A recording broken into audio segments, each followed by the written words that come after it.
Hi, everyone. Thank you for joining us for our health education program, Just a Dash, How Much Salt is Too Much?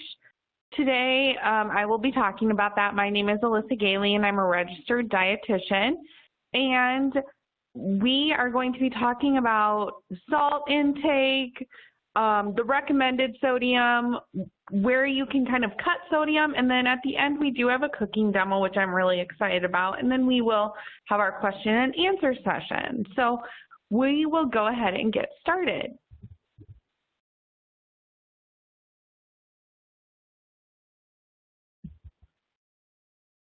All right, so today you will learn why it is important to limit your salt intake, the recommended sodium intake, and then some helpful tips to reduce your sodium intake. So what is the difference between salt and sodium? Sodium is a mineral, and it is the main topic of this class today. The word salt is often used instead of the word sodium, but salt is a compound of sodium and chlorine.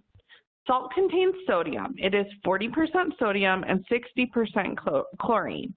According to the American Heart Association, most of the sodium in our diet comes from salt, which is why the words are often used interchangeably. It is important to lower the amount of sodium or salt you eat to keep your heart in tip-top shape. Eating too much salt causes extra fluid to build up in your body. The extra fluid makes your heart work harder. But sodium isn't always bad. Let's talk about some ways in which it can be helpful.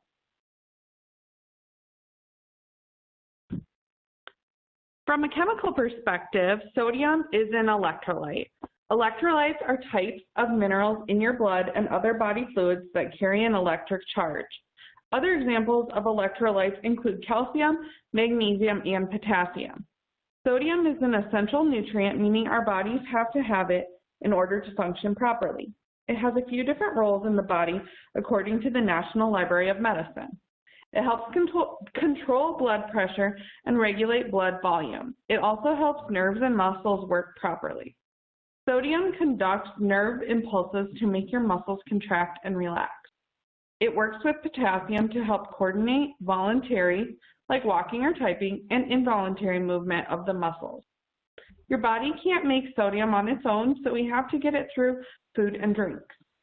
But the amount your body actually needs to perform these functions is pretty low. The kidneys are responsible for filtering out the extra sodium and eliminating it from the body. According to the American Heart Association, or AHA, 9 out of 10 Americans consume too much sodium. Hypernatremia is an electrolyte condition in which a person has too much sodium in the blood. According to the Harvard School of Public Health, your heart is the part of your body most affected by consuming too much sodium. In short, consuming too much sodium makes the heart work harder, and it increases the risk of hypertension or high blood pressure, heart attack, and stroke. Consuming too much sodium has been linked with several other health problems too. According to the American Heart Association, it may put you at risk for stomach cancer, kidney disease, and osteoporosis. Obviously, it's important for your health that you not consume too much sodium. But as we talked about before, it's not healthy to eliminate sodium completely because your body relies on it to make things work. So, exactly how much sodium do you need each day? Let's look at the recommendations from the United States Department of Agriculture. Keep in mind that your body only needs 180 to 500 milligrams of sodium each day to function properly. That's less than the amount in 1/4 teaspoon of salt. Adults age 51 and over, all African American adults, and people with high blood pressure should aim to get no more than 1,500 milligrams of sodium daily. That's about 2/3 of a teaspoon of salt. Most healthy adults should consume no more than 2,300 milligrams of sodium each day. That's about 1 teaspoon of salt. According to the AHA, on average, Americans are currently consuming more than 3,400 milligrams of sodium daily. That's about 1.5 teaspoons of salt. According to the CDC, 77% of sodium in the average American diet comes from processed foods and restaurant foods. 12% is naturally occurring, 6% is added at the table, and 5% is added during cooking.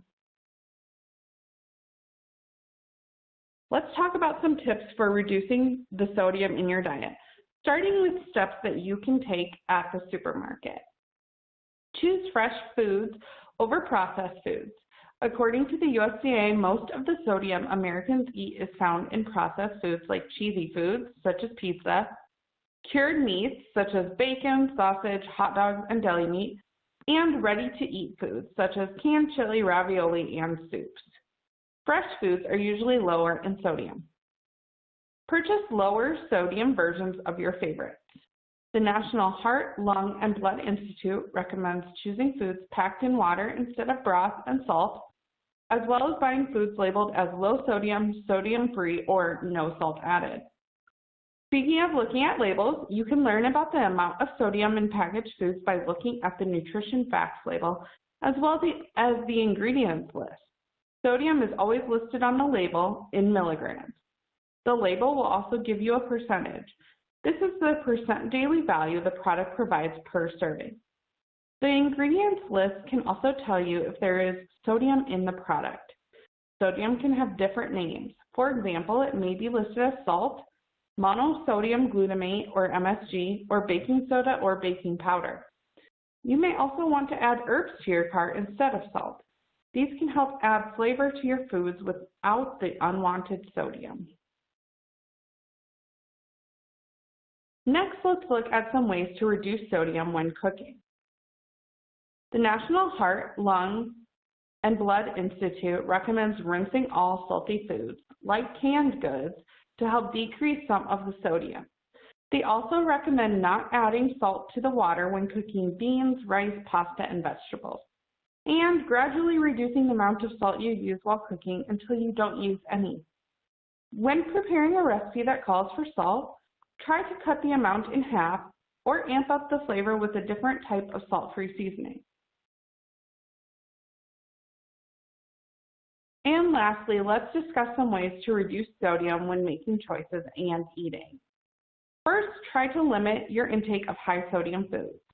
A few minutes ago, we talked about the top sources of sodium in the American diet: processed foods like pizza, hot dogs, and canned soup. Try to eat less of these types of foods and more wholesome fresh foods. Prepare foods at home rather than dining out. Remember that restaurant foods are also a major source of sodium in the American diet. According to the CDC, the USDA says you're better off cooking more often at home where you're in control of what's in your food. Slowly decrease the amount of salt you add at the table. If you tend to be heavy-handed with the salt shaker, bring it down to just a sprinkle. Eventually, you may find that you don't need to add salt to your food at all. And never add salt without tasting the food first. Give your taste buds time to adjust to less salt. The USDA recommends cutting back on salt little by little. Your taste for salt will gradually lessen.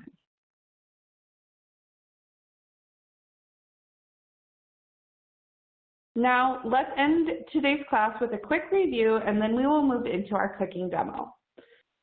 Your body does need some sodium to function, but only a little. Most Americans eat far more than the recommended amounts, which increases the risk of many health problems. The majority of sodium in the American diet comes from processed and restaurant foods. There are many ways to reduce your sodium intake, but you may have to be patient and let your taste buds adjust. So now we are going to move into our cooking demo, and this is a really good recipe that uses a lot of herbs. So we'll move into that, and then we will come back together. Hi everyone, and thanks again for joining us. Today we are going to be making a roasted turkey breast with herbs.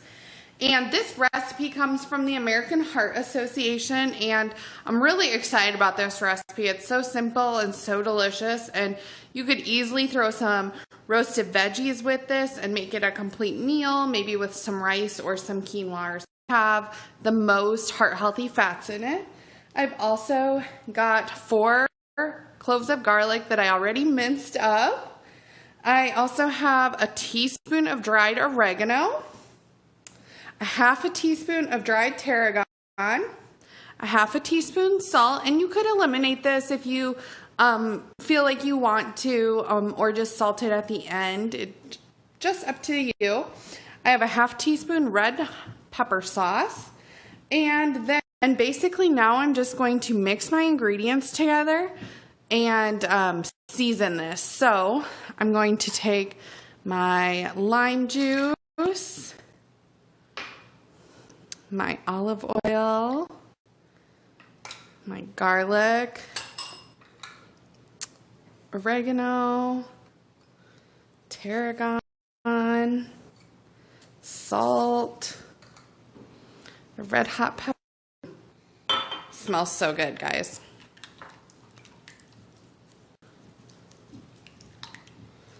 Okay, that looks pretty good. This is a super easy recipe again. So now I am just gonna take my hands. You could certainly use a spoon, but I like to really get it in there. So I'm just gonna use all of this seasoning over my turkey breast.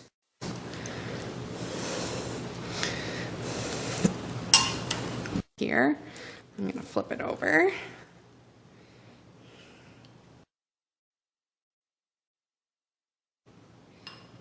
I'm just gonna pour the rest on it.